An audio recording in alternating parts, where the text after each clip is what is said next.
This is the Infinity Summit Group. Truth, passion, success.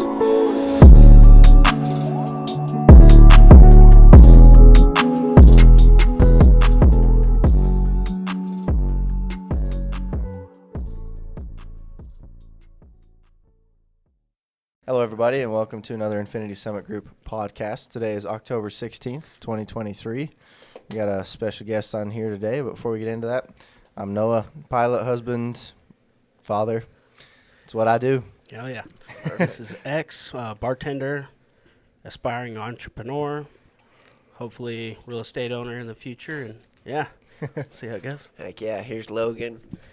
Still working on the wedding, about 2 weeks out, so honestly just been working on that. A wedding man. All right, I'm Jesse, I'm a painter, and still working on some business ideas. Yeah, we got Spencer on today. Yeah. Special guest. Thank you, guys. Welcome. Thanks for coming on. Tell us a little bit about yourself. So my name is Spencer Delava. Grew up in Los Angeles, California. Moved out here full time for the last 3 years. I work in real estate with Sotheby's, with Summit Sotheby's. So Okay. I sell a lot of kind of high-end like luxury real estate in Park City. And then I'm also still kind of involved in like a live music kind of scene from when I was in college, booking shows and such. So that's a fun one. But yeah, I'm happy to be here with you guys. Heck yeah. Shoot, I don't even know where to start, dude. I'm like, Well, we got to hear about this real estate. yeah. So, before we jump into that, were you in real estate in California as well? No, so I graduated high school in 2017. That was so cool. It was awesome. It was good timing. Graduated in 2017, and then went to Denver for college. So I started, in University of Denver, 2017, and then I finished in 2020. So I finished in 3 years. I thought I could finish in 3 and then travel abroad, and then COVID had other ideas. But I was a real estate major in college, and just was always into it, kind of on the development side of everything. But then got essentially recruited to be on a team at Sotheby's. And, after COVID, I still wanted to do the live music stuff, but it just, that industry took a hit and real estate somehow popped off. And so it was 2020 was definitely a good year to jump into the business. Oh, for sure. So do you go around and scout out land for development? Do you go find housing? What do you do for Summit? So I mainly am doing resale properties in the Park City area. Mm-hmm. So a lot of stuff that's already built, and sometimes you get a lot of spec builders that are buying land and then building homes and selling those. Those are the best clients to get because you get them on the land purchase side and on the sale side. But so not too much land acquisition. I'm kind of getting into that more and more now. We have a few clients buying some big parcels in Park City area and some stuff in Salt Lake, and I've been getting involved in that. But it's a lot more just kind of that luxury resale stuff throughout. So there's a community called Promontory. My family's lived up in Promontory for a while. Beautiful. And yeah, it's awesome. And so I've been fortunate to kind of make a lot of business in there, and it's a good place to sell. That's for sure. Yeah. So how did they recruit you, and what did you do to actually get your name out there for them to even consider? So a guy his name's Damon Leake. My family was pretty close with him for a few years. My dad mainly, and I graduated, and he was like, "Hey, I want you to come work for me." And I was like, "I don't really want to do residential real estate." I was like, I kind of want to. This was right before I graduated, and I was like, I still want to see if I can figure out the talent buying thing in music and see if I can make that work, and would love to get into development. A couple months went by, and it was right when COVID started to become relevant, but nothing shut down yet. And he was like, "Hey, world's getting a little scary. You should still come work for me." And I was like, I still think I can make this work. And sure enough, it was just one of those. I think at a certain point, I finally came back to him. I'm like, "Hey, is that offer still on the table?" But I had to start as an assistant. Sotheby's has a really strict kind of probationary period where they don't let you just kind of get your license and go. They don't really hire new agents. And so I started as an assistant kind of under their name, which is nice because if I messed up, it was their fault. You know? It was if I messed up, it was well, I couldn't take my own listings. And then finally, I was doing enough work on, it's this guy named Damon Leake and Peter Lindsay are the two partners I work with. And I was doing enough work on all their listings that they felt comfortable kind of letting me go off on my own. And it's been awesome. And we still all work together, and we all worked with each other to sell each other's properties, which is nice. But I get to kind of have a little more freedom. Oh yeah. How's that process of like finding listings and finding buyers? And then do you get paid like salary or is it commission? So I negotiated with our team so the two guys, even if they listen to this, they'll laugh at it. Like, they're older dudes, so they don't know nothing about digital marketing when it comes to stuff like that. And that's like, I have a little bit of that background. So they hired, when I was an assistant, I was on salary to do all of our social media and kind of graphic, not necessarily graphic design, but kind of just distribution. We have a kick-ass marketing team at Sotheby's, so they do all of our content creation. Mm-hmm. But then they use me to like distribute and target the right people. And so I got put on salary for that. And then now I'm on a commission structure with Sotheby's where typically it's 3% on the list and buy side normally. So normally a listing will be a 6% listing. So they split it, 3 to the buyer, 3 to the seller. So I have that, and then I have to pay the team, then I pay Sotheby's. But acquiring listings is tough. It's way better to be a listing agent than a buyer's agent. It's a lot easier to have more people kind of want to come to you than you having to. It's just it opens up your opportunities for sure. What's the difference between those two for someone who knows nothing about that? Like, what's a listing agent versus a buyer's? So a listing agent takes on represents the seller of the home. So their job is to kind of promote the property and bring in buyer's agents. Granted, if you bring a buyer, that's awesome. It's a double-sided deal. It can be tough, but like it's very lucrative, the double-sided deal, that's for sure. But so yeah, being a listing agent is representing the seller itself, and you're doing all the marketing, and you're taking photos, and you're distributing, you're holding open houses. Whereas a buyer's agent, usually you're contacted by someone in your network, and they want you to help them find a property, so you're connecting them with a listing agent. So it's a little more tedious. It's a little more, I have to run around and a lot more research and pulling comps and kind of seeing new areas. But I love it. I like getting to learn new areas, and that's the best part is touring homes. And so it's definitely more tedious. Where as a listing agent, your listing appointments at the same place every time. It's not all over the place. Not as exciting. Well, it's just you learn the house really well, and your job is to sell the home. When you bring a buyer in, or when someone brings a buyer in, it's selling them the home. Right. But I try not to be more of like a salesman. I think the used car salesman kind of side of realtors is shady to me, in the sense of like, our job is to put people in the house that they may be in forever. It's arguably the biggest purchase in anyone's life, and it'd be stupid for me to try to take a 3% commission, which can be a lot on these deals, but like to have someone not be happy and get future business. Mm-hmm. Yeah, we had our president tell us, you do 7 deals, the president of Sotheby's, with your best client, and it's coming true. I mean, I've had clients I've done 4, 5, 6 deals with. Wow. And so it's better to keep them happy and have a more kind of further relationship than sell them one house and just be like, all right, enjoy your house with your broken roof and your leaky faucets. So what was your biggest sell, and what was your biggest profit, I guess, on that sale? So we my team, we're getting into like, we kind of profit share essentially. Okay. But then what happens is, like, when you bring the lead specifically, you get to sell, or you get the bulk share of that commission.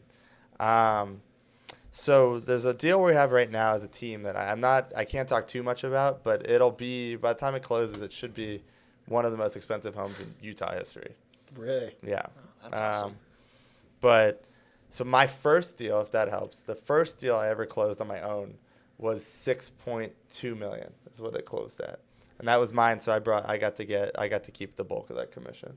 At 3%. At 3%, and then when you first start, you pay a little more to the brokerage, and then as you sell more, you cap. And so, meaning like your cap, I think with Sotheby's is like 91-9 or 90-10, I think is the split. Mm-hmm. So you start at 70-30, and then the more you sell, the smaller your split gets. Yeah. Okay. So, dang.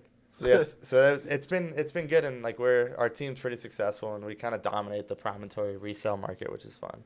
But I'm trying to like branch out and do a little more outside of promontory because that's not going anywhere, you know. Yeah, sure.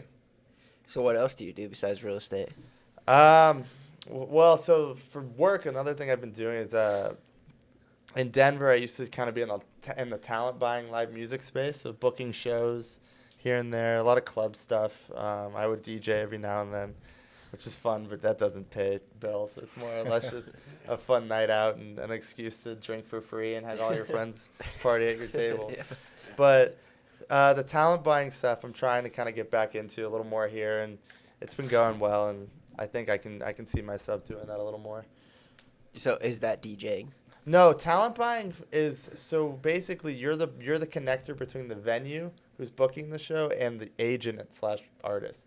Okay. So it'd be like, I don't know, pick any. It's like Post Malone. You know, you're like, I want to get Post Malone for this venue. You'd hire me to reach out to Post Malone's agent and negotiate terms and then play the show and handle ticket pricing and all that. So it varies. But I'm kind of like on-call talent buyer here. So anyone it's kind of been circulated, like people who need services will just reach out and I'll help them book their events and stuff. But that's like my side thing, which is fun, Yeah. but there's perks. You get to go to a lot of shows. Yeah, That's cool. sweet. So do you live up in Park City or do you live around? I did. Valley, I lived in Promontory when I first moved out here for a bit. And it was fun, but it's like Disneyland up there in the sense of like I loved it and I can't get enough of it. I'm staying up there right now, watching the dogs, but I just moved to Sugar House and it's nice to be in like a new kind of area back in a city because I'm used to being in a city. Like when I lived in Denver, you know, it was nice to you have that mountain aspect, but then you're also in like a like a downtown metropolitan area. Yeah. Where Park City and Promontory, it's a country club, you know, and it's great. I golf and I love golfing and it's awesome, but it's like it's not for someone that's 24. It's not a good reality to have right now. It's fantasy land. Almost. Right, exactly. It's like they have that beach club up there too. That's insane, and it's awesome. I don't get me wrong. Like every weekend I can spend up there, I will. But I needed to like be around more people my age and get out of the city. Dude, I used to deliver Go back mail to up the city. there. Oh, and yeah? you couldn't like stop looking at the houses. You're just like, what? They're the nuts. Fuck. They're huge. This is insane. Like your entry point to Promontory right now is probably $3 million. They have these cottages that are like 1.8. They're like 2 bedroom. It's like a hotel room, but like literally, it's like a 1,200-foot hotel room. What's the space that it's like? They're like building a ton of new homes over there. I feel like I don't know if it's Promontory and they're just expanding. But there's one that's like right behind that, kind of like Rockport area. There's Rockport Ranches. I just know it's expanding like hell up there, and they're building so much new shit. There's a lot. Well, Promontory's master plan is like 1,900 homes. Oh, really? So and they've only done 1,000 so far. So they're not even close to being done, and they're expanding a ton over there. But there's like Summit County as a whole is just building and building and building. It's nuts. There'll be no shortage of housing, but it's just a question of how much it costs to get into your housing. You know. Yeah. Would you ever consider like buying and renting out homes? Totally. I've already been talking to some builders in Salt Lake about doing kind of like specs where then I'm getting kind of instead of commission or in lieu of commission, I didn't have equity in the project itself. And so I'd represent on the acquisition and then the sales side in the end. But those would be more buy sale. But I would love to get in and buy some investment properties, especially from a tax perspective. I'll need some other differentiating income. Being a 1099 is you could write off everything, but from a tax perspective, it's rough. Yeah. It's a big hit at the end of the year. That's Unless you have something to write off. Well, yeah. So like I've been trying to like my dad and I try to find ways to finesse it where like, God, if he's like I'm gonna buy this truck. I'm like, well, let me buy the truck and then I can just rent. You pay me back, and he's like, okay, that's a lot. He's like, I'm not gonna. He wasn't gonna get involved, but there's That'd different been ways. great. Oh, I know. There's different ways. I mean, yeah, like I try like almost every meal you can write off for the most part. I mean, they say, but like there's ways you can get around it, and there's certain things now that kind of like entertainment you can't write off anymore. So like before, like if you go like golfing with a client, you could write that off, but can't do that anymore. Yeah. Dang. But that's all like literally every dime I make with Sotheby's is that's all taxable, and however much you write off at the end of the year is up to you. And you know, you could be as aggressive or as conservative as you want. It's just a matter of doing it in the right way. My dad's like a tax expert though, so he's really helpful in making sure I don't write off too much or not enough. Yeah. Have to Right roll 'em now, back. yeah, I know. Right now it looks like I make nothing, which could bite me in the ass when I try to buy like a house or get a loan, and so that's the problem there is you're showing no income. You can't get a loan. I know a lot of people that have problems with that. What were you? Sorry, I don't mean to cut you off. No, What you're were good. you saying about like doing that? Because we talked about this recently, to where it's like if you have like 0 on your income thing, like how do you get around that if you're gonna, like you say, go get a loan for like a house or whatnot? I think it's just if you know, like right now I don't have any foreseeable plans to be buying a home. I mean, I don't have like a wife and kids yet, so there's nothing too pressing at the moment. But I just think you just prep in the sense of like if I knew I had to get a loan and have to qualify for the loan the next few years, you just take the tax hit and just show an income and just pay the taxes, you know? Yeah, you need like 2 years of income shown, right? Right, something like it's just, Yeah. but like, and it's just if I know in 5 years, you know, I want to buy a home, it's like, all right, in 2 years or 3 years, I gotta take a hit and just eat the taxes, you know? Mm-hmm. That's wild. I'm sure there's other ways to show, but I just know that from like a personal income perspective, that's one thing to do. Gotcha.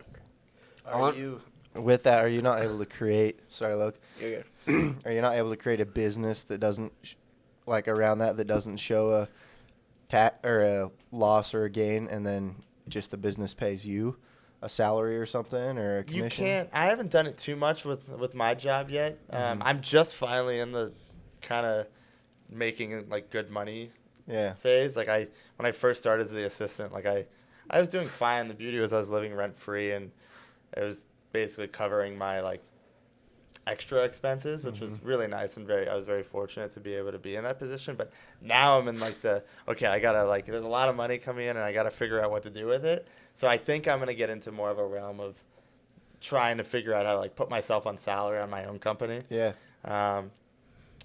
But because I have an LLC already set up, it's just I haven't done anything with it yet for the most part, except spend money through it. Yeah. It's the credit card's in the name, and I spend money through it and use it as a platform to write things off in the end. But I haven't gotten into the phase of like putting money into it and then paying myself out of it. Yeah.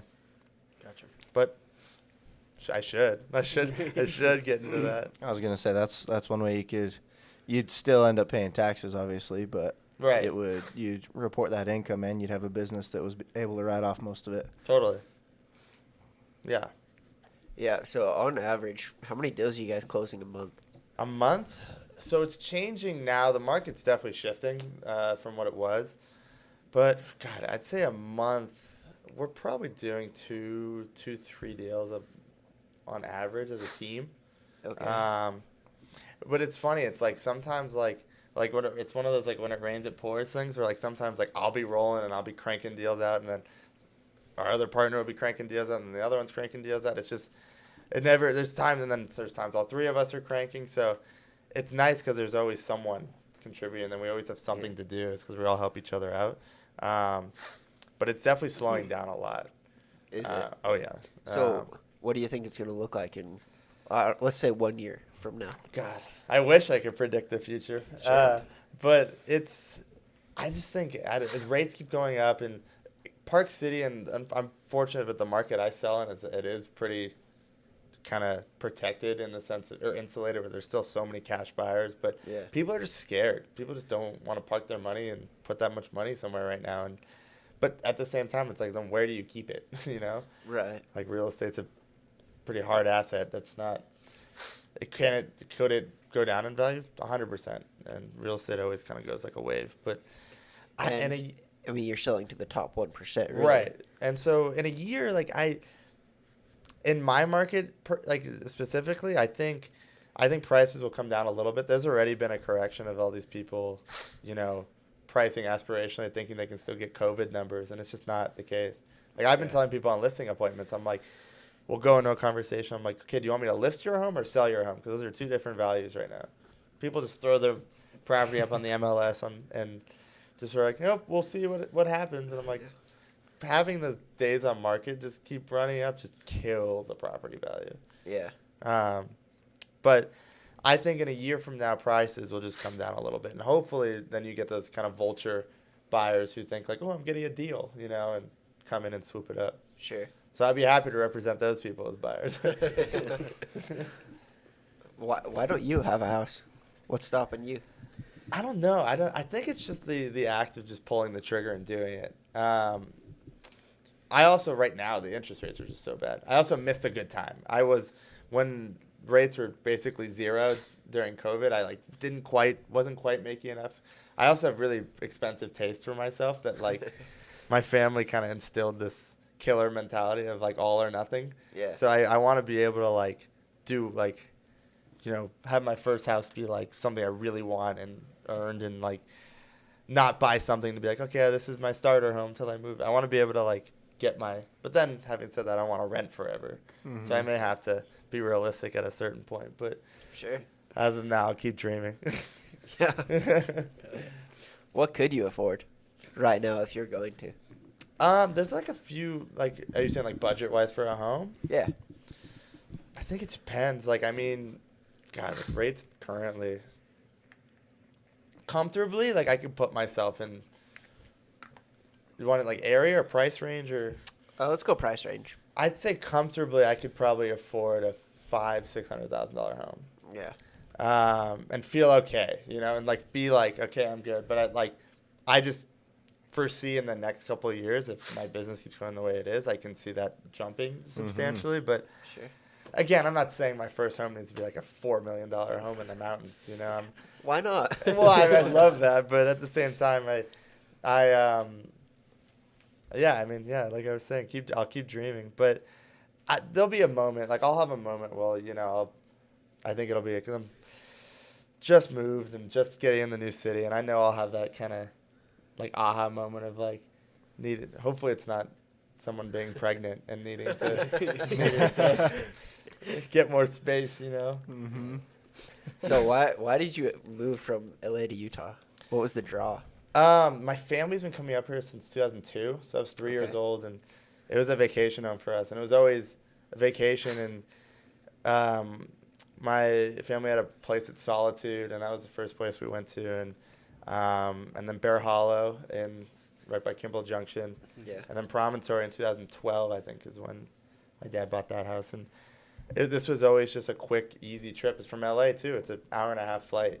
Yeah. And it was home, but not fully yet. And then when I moved to Denver, I kind of had the city and the mountain aspect, and I'm like, I kind of want to go like all or nothing. You know, I kind of want to either go back to the city or back to the mountains. Mm-hmm. And I had never lived in Park City full time, and I tried it during COVID. And honestly, COVID's what kept me out here because, I mean, all my friends in LA are miserable, and they're cooped up in these, you know, and they're like, we can't do anything. And then meanwhile, I'm like golfing and fishing and like horseback riding. I'm like, my life's okay. Like, and like, it's just like the way of life out here was just so much happier than it was in LA, and I miss it. Don't get me wrong, all my family's still there, but like, it's just I was just mentally just happier in the mountains and having space, you know. Mm-hmm. Yeah. And so, are they still on lockdown over there? And no. It's definitely open. I mean, who knows though? Everyone's getting sick again though, so they may. That's what I heard. I know they may go extremo again and lock everyone down. But it's just like it's so expensive to live there still, and it's again, I can see myself in the future moving back just to be close to family and stuff, and maybe even San Diego, because San Diego's awesome. But for now, I'm here until the market just hits like tanks or like just something changes career-wise. I'm gonna stay and make as much money as I can and grind it out as I can. For sure. Might as well. I know. So I've got a question going back to the music thing, like you like connecting people. How does that work? Do you have like a website, or is it just like you've met so many people that you just kind of like brand yourself through word of mouth? So my family's big in the industry. My sister in LA, she's the head of touring, one of the heads of touring for AEG, and my brother was with an audio company. And so I kind of like, if I'm being honest, I kind of like rode their coattails a little bit, and they're a lot older than me. My brother's 9.5 years older. My sister's 12.5 years older. So I got to meet a lot of people through them, and then moving to Denver, I got to get involved with like some smaller labels and kind of just made a name for myself. And having the same last name as my sister and my brother definitely helped. And then coming out here, just kind of kept riding that wave and made, in Park City especially, just kind of connected with the right venues and the right people and used the stuff I learned in Denver and just kept grinding that out and making a name for myself out here.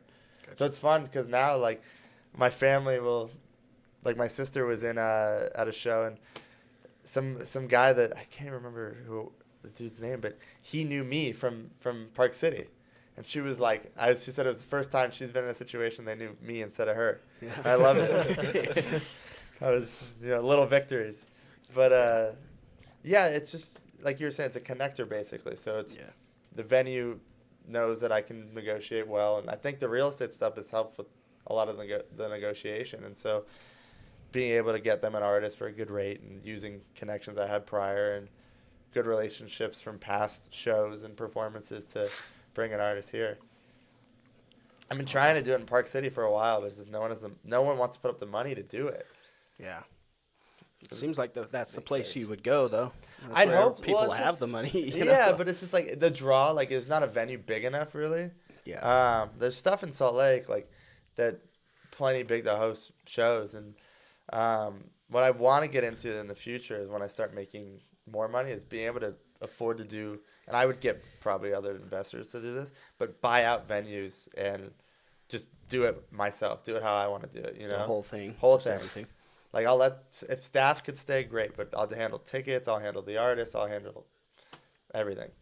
So have you been able to, like, meet a lot of cool artists through this line of work? Yeah, there's a guy in Denver named Johnny that I was kind of working under at AEG, and Johnny taught me a lot, and I did a lot of grunt work for Johnny, but I got to meet some really cool people, and there's It's a crazy industry, man. Oh, I bet. I had one night. I think my sister worked on the tour, and Johnny was helping with the Denver spot, and it was YG, and it was 2 nights, and I basically was like YG's like Sherpa for an evening, in the sense of like, I spent a whole evening with YG and like had to hold a JanSport backpack full of cash, and just he put a bouncer with me or his bodyguard to make sure I didn't get like jumped. But it was a good time, and we ended up going out, and I watched him just dip into the backpack and just throwing it all over the club stage. And who is YG? YG's a rapper. Okay. He's a pretty big rapper. Yeah, he's a rapper from LA. Have you ever met Posty? I have not. He actually was supposed to buy a lot in Promontory and build in Promontory, but I haven't got to meet him yet. Yeah. That's cool. Oh, yeah. So, you said you were an assistant at first for the real estate stuff. Mm-hmm. What did that look like? You handle a lot of their showings and a lot of their kind of, like, it's almost like a personal assistant kind of thing. Not quite as like go get my dry cleaning and, pick up my kid from school, but more just kind of, handle showings, and you're involved in the contract process. So I was learning a lot, and I was in, I got to go with different client and listing presentations with them. What else? Yeah, so it's mainly just a lot of like when they couldn't be at their showings, they would just send me. And so you have to know a lot about the properties and know the homeowners and have the homeowners be comfortable with you. And you're essentially their face when they're not there, Right. And like I said, I got to mess up under their. Luckily, I didn't really mess up, but I got to have the ability to mess up under their wing, to where it wasn't on me. And I wanted to stay an assistant for as long as I could, if I was being honest. 'Cause I was like, I don't want to like go on my own until I'm like fully ready. Yeah. But I think I had one like kind of aha moment where I was like, okay, let me go. Like, let me go on my own now. Put me in, coach. Yeah, put me in, coach. You mentioned that you had gone to college for real estate. Mm-hmm. I didn't know they had college for real estate. What does that look like? Is it like business development focused on real estate, so or like it was what is a that? major. It was a major with the business school. It's called Daniels College of Business. Okay. Had a school within Daniels called the Burns School of Real Estate in the Built Environment. Oh. Burns, that school, it was like they created their own program in congruent with like the normal business track, Yeah. where you're doing your core business classes still, but then you're also getting your real estate specific courses. So they had 3 to pick from. I think it was property management, construction, and then general real estate, which is a little more like finance based and a little more development track. So I did that, and it was fun. And we had really cool kind of industry leading, professionals as teachers, which was really fun to have, and really cool guest speakers, and we got to see some really cool technology. And it was unique. There weren't many schools in the country with a real estate major. Yeah. Some people have minors and a class or 2 you could take, but this was, I took probably 10 or 12 classes in real estate, and it was awesome. Heck yeah. What made you go to Denver for school? Denver was always like a second home to me too, and I had a lot of family and like family friends there, and it was just the school was small, and it was very niche, and I kind of liked that. I went to I was in Tallahassee a couple weeks ago at Florida State, and I was like, Jesus Christ, like this is just a nonstop party. Like I think I was sick for like a week afterwards, and like I was like at a point I was like, God, this would have been really fun, but at the same time, like my biggest class I had was 60 people, and that was a lecture hall, and my real estate classes had 10 to 15 people sometimes, and so it just felt really intimate. And then I got to play golf there a little bit too, which was fun. That wasn't the reason I went. That came later actually, but yeah, it was a good time. That's cool. Are you quite the party animal? The party life is your style, or what? I mean, what's funny, Show host over here. He's got to be. I have at least to a be. little. I know. Well, it's like what's funny is like all the shows that I would work on, I get like stressed and anxious because I want them to go well. Mm-hmm. But then like I'll go to a show that like a friend booked or something, or like a company I've been working with booked, and I just fucking wow out because it's like I don't have to. I'm like, I'm not working. Yeah. But I get like, I feel like moving to Salt Lake, I'm still trying to figure out the niches and stuff. But I mean, you've seen, I would go out every weekend, and I'm usually the one like kind of hosting in the sense of like people wouldn't make the plan to go out unless I was like, okay, guys, we're going to go out. Yeah. And I've always just kind of had that host mentality, but I definitely have some fun. I try to find it where I can. I mean, I get to go to Vegas and New York and Miami a decent amount. So those places are so rowdy. I always like come back here and I'm just like, this is nothing. Yeah. It's pretty chill in Utah. Yeah, I never really seen you get like that crazy. No, I've never. ever. I've had my moments, Yeah. Usually it's like my friends having their moments. Like I had that one time my That buddy one like guy. threw up on the stairs, and I was like, oh. And that one time that guy was like yelling about fucking football or something, and he almost started a Oh, fight. that's right. I was like, That what was the like a grown man too. We've had problems with him in other instances too, but I don't know who the hell that was. I knew you, but that's about he's it. he's like a family friend from Promontory. Actually, that just shows your caliber of people in Promontory. These multi-millionaires that just come to No Name and try to start fights with other people. Random other people we've never met. But no, it's fun. Like I've been going out since I moved to Salt Lake. Like I've been going out a lot more down there, and it's different. It's like going out in Park City was really fun, and I liked it. But it felt more just like intimate. Like I knew everybody, and it was like during tourist season, it was fun too because there's always tourists coming through, and especially when I was single, it was a great time. A lot of pretty ladies. Yeah, yeah, it's different going out here. Like I went to. Have you guys been to like Sky or anything? Down in I Salt haven't been Lake? to Sky. I definitely been this guy. It's like you get bottle service there, and they put it in a cage, and It's weird. Mic up a little bit. they put. Yeah, you just crank the. Just Twist the mic. There we go. Nice. I didn't want it in his face. I just wanted when he's talking. No, you're Yeah. good. Goes a They, bit more. let's say you buy a bottle like Tito's. Uh-huh. they'll bring you the bottle and they'll do like the sparkler thing and like there's they got the sign and you feel like a badass, and then they put it in this like bird cage and you can't touch it, and if you want to drink, you're like, hey, can you get my bottle out of the cage, and they'll pour you out what you want. But it's a funny dynamic where you're in Vegas, you can just taking pulls from the bottle, or it's not like that here. It's super strict. It's a weird thing to get adjusted to, but it's fun. They make do, and it's still treated like a club. Yeah, they do their best. They do, and they get some good shows.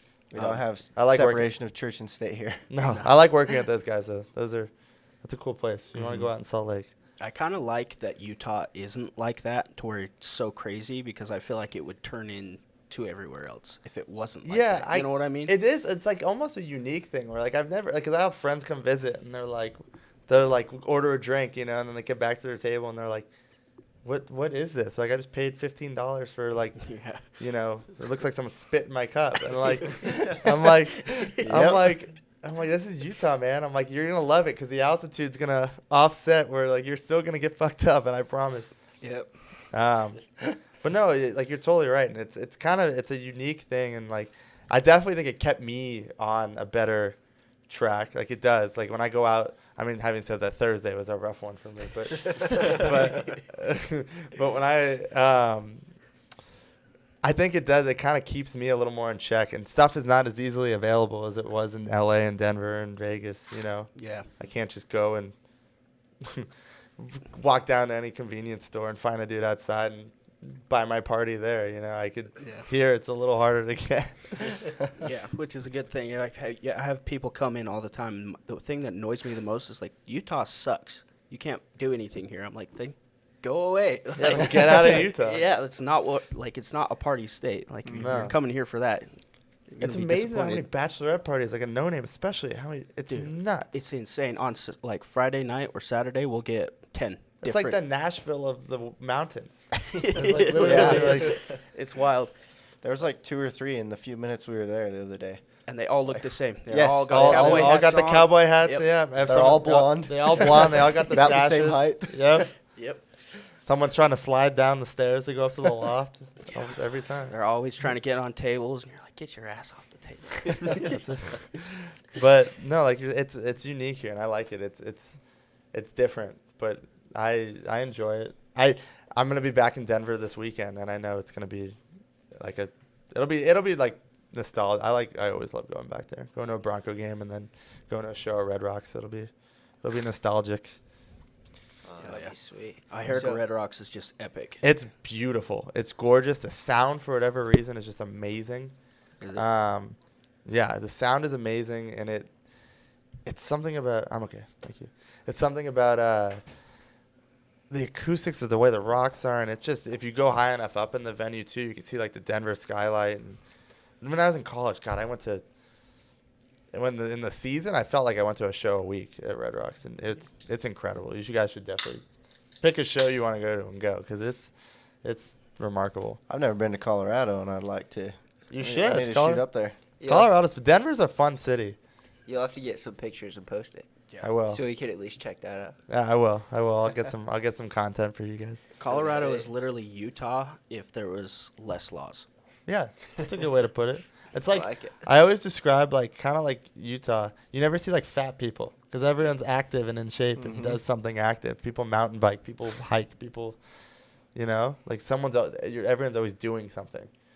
Yeah. You walk around LA and New York and you can roll some of those people down the street. Like it's a lot. So a little bit of switch of pace.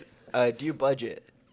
I do. So I need to do it better because my income is so sporadic. Like I can have 3 months I don't work and I'm not making a dime, but then I'll sell 2 houses and make 6 figures on 2 houses, and I'm like, shit, like. And then but I also celebrate. So every time I have a sale, I'm like, all right, what can I buy now? Let's go party. Let's go party. But not. It's like it's grind until everything closes. It's one of my partners. My first deal, I was so excited. I was kind of counting down the days to closing. I was like, I want to buy this gun. There's all this stuff I want to buy. And he just kept saying, he was like, AFC, and I'm like, I don't know what the fuck he's saying. And next week, AFC. I'm like, okay, what does AFC mean? And he goes, actual fucking cash. And he goes, you stop till you have actual fucking cash. But to answer your question, I've been, now that I'm like, I got car payments and rents and just different other miscellaneous expenses, I'm definitely starting to kind of be more conscious. But I'd say it's less budgeting, just more being like, just kind of tracking.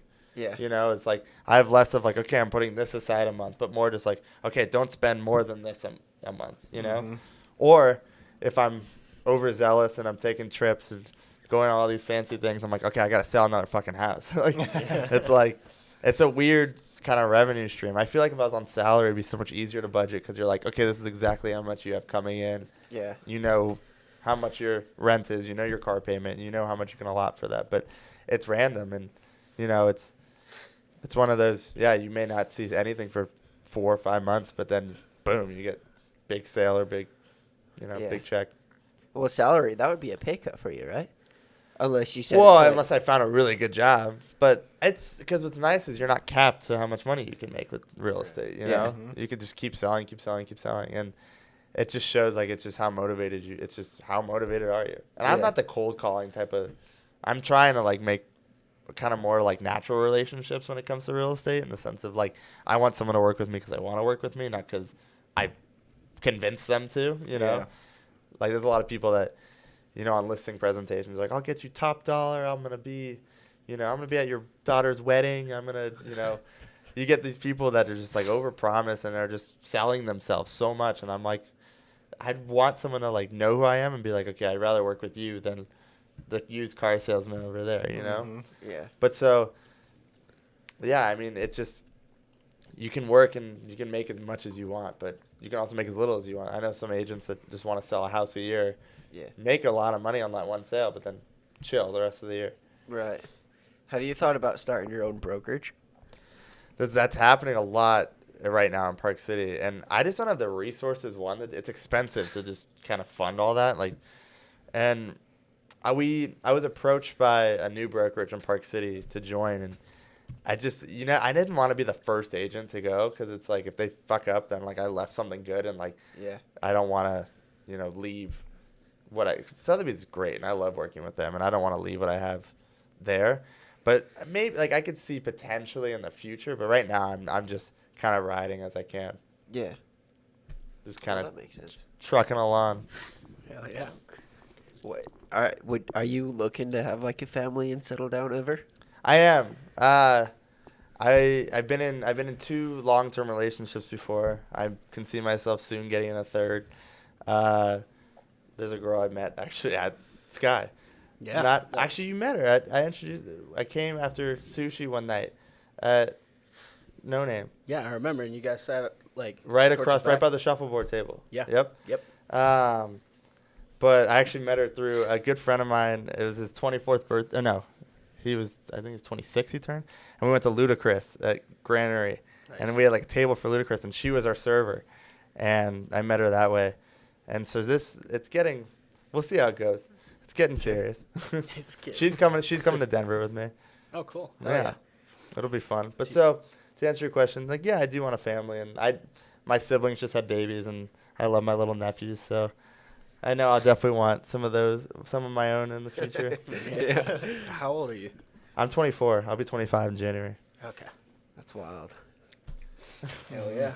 That's cool. It sounds like you've done a lot. Yeah, I mean, it's been a fun ride.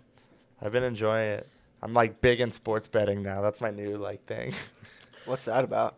You doing DraftKings? No, I got on like a book through like a friend in LA, and it's because you can't bet here, but it's great.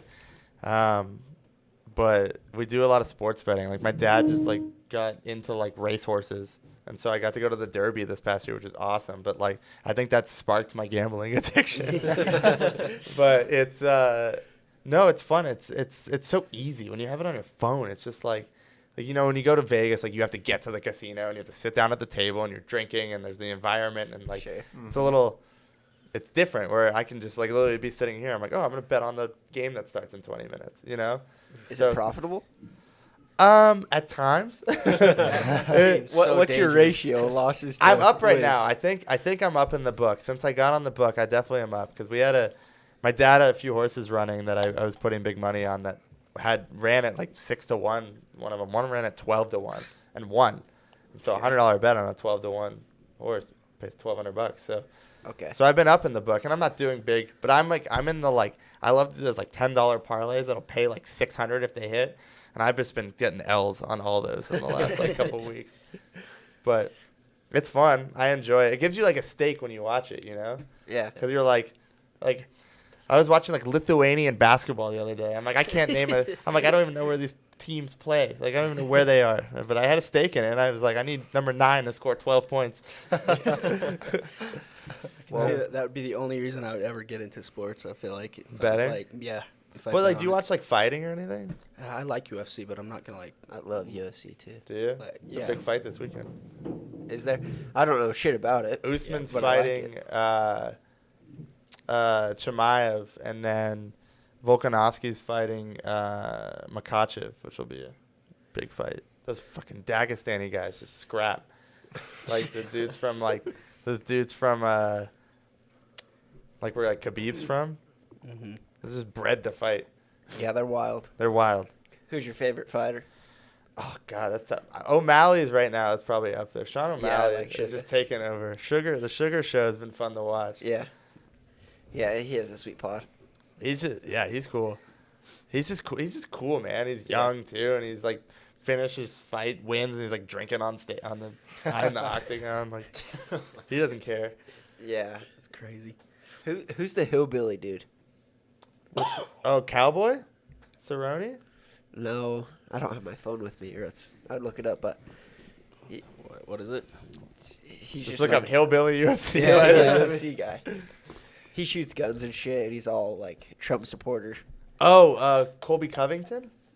Possible. I don't know the names of the guy. We'll find it. Josh Clark. Look up pictures. I think that's my accountant. This guy. Bryce Mitchell. Bryce Mitchell. He's Huh. good. Is he? Yeah, he's good. I think you'd like that guy. He's coming up. I have no clue. But he's a good He dude. looks a little scrappy. He looks scrappy. Yeah. He knows how to throw a punch. Yeah, he's a wildcat. Hell yeah. Well, that's cool. What else? What else is about you? God, in the summer I golf a lot. Golf's a fun sport when it comes to like business, especially. Yeah. I've met a lot of contacts through golf, and I'm pretty good, so I got to meet like it's always fun, like because you get paired with someone and they're like, God, I'm playing with this fucking kid, and then like you tee off and like, oh okay, like I get it, I see what's up. But I got to meet a lot of people through golf, and it's definitely helped with just a lot of business connections. So anytime I get to do what I like and then also make business from it, Yeah. it's been good. But yeah, I mean, I travel a lot for fun. Favorite state? Or favorite location, I guess? I was flying back and forth to Manhattan a lot, like every month or so, Damn. which was fun. That's a lot. What do you do out there? That was long distance, which I don't recommend anymore. I'm not getting a Oh, long it's a distance girl. relationship. It was a girl. But what was fun was every time we go, I got to like explore the city and like eat really good food, and I enjoyed it. But I'm not gonna be back in Manhattan for a while. I think I got 86 from that state. There you go. But I go back to LA a lot, and then Denver. This will be my first time back in Denver in a bit. But I want to go try to like explore more. My goal is to go see a hockey game in every NHL stadium in the country. I'm a big hockey Hockey's fan. sweet. I'm a big LA Kings fan, so love to be able to see a Kings game in every state. That'd be fun. I know. I Sick. to get to Anyway, Canada, go knock out the Canadian provinces too. Mm-hmm. It sounds like you got to get in connection with the Nelk boys. I know. Good. Go watch hockey with those guys. That would be fun, right? That'd be sweet. I think we'd have a good time. The Who Boys? The Nelk Boys? Nelk boys. They're just Really? like huge No? Never party heard of that. people. Wow. Yeah, they're just giant partiers. They're dudes that just like were definitely frat stars in college, and then now we're frat stars out of college and continuing to do Never it. grew You out just of it. monetized it. Yeah, exactly. That's literally what they've huge. done. They're Mhm. massive. They're worth millions. Yeah. Yeah, I've heard about them. I Have you couldn't, seen like couldn't tell you what they look Happy like. Dad Seltzer? Have you ever seen that? I've seen that. That's heard their of it. that's their brand. Yeah. They're, You've yeah, definitely seen it. It's everywhere. yeah, it's nuts. It's not very good. No, no seltzers are. Is it actually gross? It's not gross. It's just like I'd pick a press over that. Have you had press? Mhm. Yeah. Yeah, And that's pretty shit beer. I don't know. I think That's- press for seltzer is the best. Yeah, press if it's seltzer is not press, awesome. ugh, I don't like seltzers after that. No. Look up. There was one there called up High Noon. High Noon's great. Those are good. I don't like. They did a tequila one though. And I hate tequila. Oh, I just drink their, what is it, grapefruit? Those are pretty good. Yeah. How long have you guys been doing the pod? two years, right? Yeah, it's been about two Oh, and a half, totally because seen we this guy. we started the group in April of 2020. We started up the pod later that year, so yeah, Nice. just That's over awesome. 2 years. Yeah, it's been pretty fun. Decided we would start maybe getting some video in here and You should. doing some live stream. Got some, I know nicer this stuff. is fancy. yeah, This is our legit. our custom logo and everything. So that's I like fun. it. Okay. I like the How'd it go? infinity in it. Yeah, I had a guy on Fiverr create it for us and get us the copyright and everything. Not Nice. the sign, the logo itself. Oh, I was The s- like- the sign we got off Insta Nice. from a guy that makes them. So We got it off KSL. Is he? oh, it's Yeah. KSL. Yeah. Is he Oh, coming? he has an Insta. Yeah. He might come on. I think. Yeah. Right. There's At still some rumors, point in the future. Yeah, we're still Okay. in contact with that guy. Yeah. But But yeah. it's just been. We originally created it for us. I don't know how much of the pod you've listened to outside. I've but, listened to a few.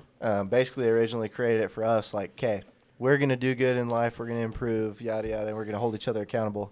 And then, shoot, might as well record it. See if anyone else can benefit. You know. Right. Um, Shit, now I'm here talking about how much harder it is to buy drugs here and then do it. well, you know, we have the full spectrum on. Yeah, exactly. Oh yeah, we've had it all. But yeah, it's super fun. And then we always like to go back to our roots. On some of our earlier episodes, we love talking about budgeting. We love talking about real estate. Love talking about whole life insurance. You know, things like that.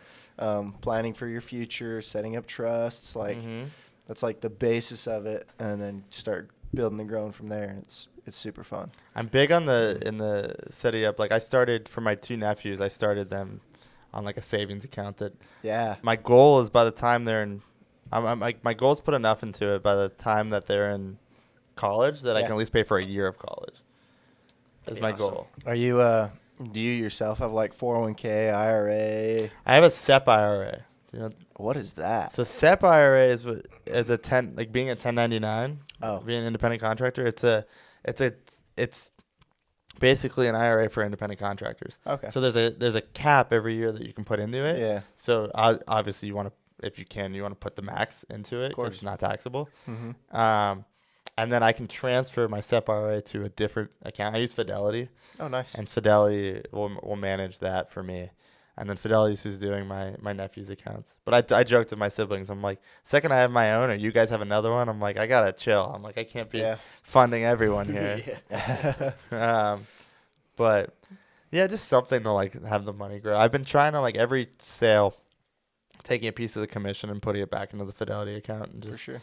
something I can't touch, you know, Mm-hmm. because I know if I have the ability, like I budget decently, but at the same time, like I spend a lot of money. Oh yeah. I mean, if you have a lot of money, you spend a lot of money. Right. It is what it is, right? Well, there's what is that quote? Conor McGregor. He says I have an unhealthy obsession with spending money, but I have a healthy obsession with making it. Is what he would say. Yep. And so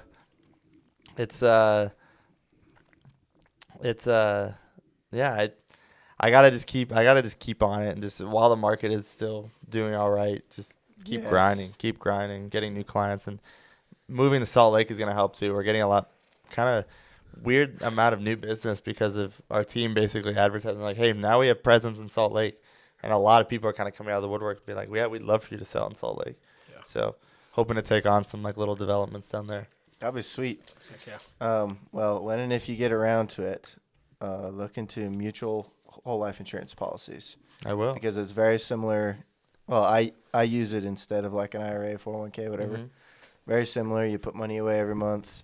You've got a max cap because it's after tax dollars, and any growth inside is tax free. Right. And you can take loans out against it. I used it for an opportunity that I had, different things like that. It's way cool. I've got one on me, the wife, and the kid. So Nice. very, very interesting. And then once you get a wife and start having kids and stuff, set up that trust. Yeah. Set up that trust, baby. I know. Because in Utah, will is contestable in court. So I know California. God, my parents got divorced when I was 13, 14, and just watching like how that unfolded and dude, how the separating of the assets. I don't want to deal with that. Yeah. But no, I know. I'm hoping to have a situation where like my wife and kid don't have to worry about anything. Yeah. That's my goal. Is that or kids? Is that they're, for just financially. Obviously, I don't want to raise like a little spoiled brat, but at the same time, it's like I want to be able to like provide. For sure. So that's why it's like I'm starting to think about stuff more and more. Like I'm hoping I have 2 closings really close to each other in the next couple months, and I'm like debating just taking one of them and just like putting away, like not touching a dime of it. But I know me. Don't touch a dime or travel the country. Yeah, or a couple dimes. Just take a couple dimes. Yeah. Hell yeah. Oh, that's pretty fun. Any social medias you want to shout out or anything for your business? We got a couple listeners on here, so. Yeah. So our real estate team, are the Lindsay and Leek team. Those are 2 partners, Damon Leek, Peter Lindsay. So all of my kind of real estate social media stuff falls under their brand. Okay. That's part of being on the team though that I love is like they're so established in Park City, and like Peter's been doing this. He has more experience than any Sotheby's agent in Utah. He's in his 70s now, and Damon is just a killer, and it's just so I love being. It's like one of those like at first I was like I'm gonna want my own thing, but I was like I'm happy kind of going under their brand, especially too while I'm like still young, and ageism's a big thing in this industry. Oh, for sure. Like so many people like will hear me on the phone. Then I'll get to like a listing presentation and be like, how old are you? And then I just get nixed before I can even say anything. Damn. But now I'm like, I have enough sales and enough experience. Gotta that get that AI voice changer. Exactly. I have enough sales and experience that like I can just use that. But yeah, social media, I'd say the Lindsay and Leek team. That's essentially it. That's all I'm kind of grinding now. The music stuff kind of just comes. There's nothing too extra for that. Yeah. Yeah. That's cool. Heck yeah. And then a couple more questions. Yeah. We'll say like top 3 books that you might recommend to the listeners, if you have any. Do you read books? Like, you may not. I'm not a big reader. I need to be, though. I'm the type, too, that, like, again, same with my traveling. I'll put a book in my backpack, never touch it. Like, I'll go on a trip. I'll have, like, 10 hours of plane rides. I'll be, have probably another 10 hours of downtime total on this trip. Book will not even get opened. But, do you listen to things, podcasts? I listen to podcasts, but not one that's like I really like to listen to actually is the Real Deals podcast. Have you heard of the Real Deal? I don't think so. Real Deal's like it's mainly Manhattan based. They do other stuff, but it's like a big kind of commercial real estate podcast. They cover a lot of it's because they always say like the bigger cities is a good tell as to like how the rest of the country is doing. Like not saying like you use Manhattan, you're like okay that's how everything is, but it's like what's going on in Manhattan, and it's where the trends start. Well, yeah, and it's just like it's a telltale sign of kind of how things are going. Because if it's impacting a bigger city, then obviously it's got to be fairly impactful. The Real Deal is a great podcast. I've listened to a lot of that. I watched there's like a few shows that are like are fun. Kind of, I feel like I don't want to say I've learned something from the show, but just like they fire me up in a business sense. Like, have you guys ever watched Billions? I haven't watched Billions. You guys gotta watch Billions. I was just watched it like before this. It fires you up, and like it's about this guy. He starts a big hedge fund. He's worth $1 billion, and it's about just there's like a attorney that's trying to take him down. It's a power struggle, but it's worth the watch. They're in season 7 now. Okay. Kind of like Succession. If you ever watched that. I haven't. No. All right, there's another one. I'm uneducated. These shows are like, again, you're not gonna like learn anything per se, but it's like they're interesting. Yeah. I wanted to go to law school, so Suits was like a big one for me. I did like Suits. Yeah. See, it's a similar vibe. Similar vibe. Okay. Yeah. So Real Deal. And then billions. Yeah, real deal billions. That's where I learned all my stuff. And selling Sunset. That's the only reason I'm a real. No, I'm kidding. And then would you have any parting advice for our listeners? I'd say one thing that actually now that I bring up the ageism thing, it's just I think one thing is just to never let your age be a factor as to what you can and can't do. I had that philosophy with women for a while, and it sometimes worked. But when it's come to my career, it's actually been really beneficial, and people really do respect someone that's grinding at a young age, and But also, I know this is very cliche, but like, don't be afraid to be told no. That's something that I was always, when I was younger, I always hated to like be worried about like disappointing someone or doing something wrong. But like, you learn from your mistakes, But that's honestly like, those were my two biggest. I'm not at a point yet in my life where I've experienced enough that I can be like, all right, here's the book, here's what to do, and like, but like, those are the two things that like I've kind of held on to most. And then also just like, don't be afraid of like, if you have people that are there to help you and resources and connections that want you to succeed, explore them. Don't be afraid to reach out to those people, especially if they make themselves available to you. Like, use your connections, use the people that can help you get to where you want to be. Hell yeah. Awesome. Good idea. One last question. Do you have any guest recommendations? Ooh. I think what could be, it'd be interesting to get Damon on here, who's my partner. He has a cool story. Like, he grew up, like, he was in the Navy. He grew up in Kentucky. Just like very simple kind of life growing up, and then he's one of the top earners at Sotheby's, and he lives well. He's in at Disney World right now with his family, and like, but he'd be a cool guy to have on the podcast. Heck yeah. I'll ask you for his number if you got Yeah, it, if you're willing. even my dad would be an interesting person to talk to. He's got some stories. That would be cool. Yeah, Take him. yeah. Well, Spencer, it was a pleasure. I appreciate it, guys. Thanks for having Thank us. you. Thank you. Thanks for coming on. Thanks. See you guys. See you next week, everybody.